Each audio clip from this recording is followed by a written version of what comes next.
So guys, finally how I spend my curfew days part 2 চলে এসেছে। আজকে হচ্ছে কারফিউর 5 নম্বর দিন।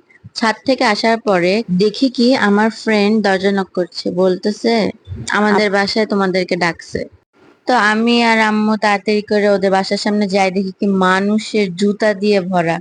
তার মানে বুঝেই গেছো যে এখানে নিশ্চিত খাওয়া দাওয়া হবে আবার। তো আমি এখন ভিতরে যাচ্ছি। ভিতরে এসে দেখি আন্টি চটপটি রান্না করছে, নুডলস রান্না করছে, পেয়ারা কাটছে আমাদের খাওয়ার জন্য। এখানে হচ্ছে আমরা সবাই খাচ্ছি।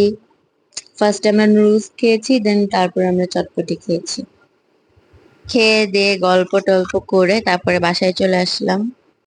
ফাইনালি ফাইনালি ফাইনালি কারফিউ শেষ হয়েছে আর আজকে বাইরে যাচ্ছি কোচিং করতে। আজকে বাইরে এসে মনে হচ্ছে কি যে মুরগির খাঁচা থেকে বাইরে বেরোইছি। সো গাইস, কোচিং করা শেষ আর আজকের ওয়েদারটা অনেক সুন্দর। তো এখন হচ্ছে আমরা আইডল স্কুলের সামনে আসছি। কতদিন পরে স্কুলটাকে দেখলাম, মনটাই পুরো ভরে গেল।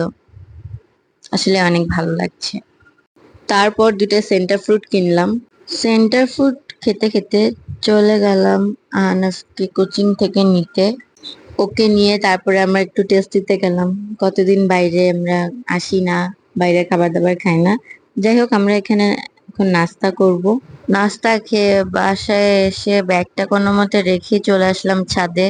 কারণ একটা অভ্যাস হয়ে গেছে, এখন ছাদে না আসলে ভালো লাগে না, কেন জানি, I don't know. So guys, এটাই ছিল আমার how I spend my curfew days part 2। I hope so আমার এই পার্ট 1 আর পার্ট 2 অনেক ভাল লাগছে তোমাদের কাছে। ভিডিওটা পার্ট 2টা দিতে দেরি হয়ে গেছে কারণ সময়ের কারণে এডিট করতে পারি নাই, তো আজকে ফাইনালি করছি। So thank you for watching guys. Bye bye.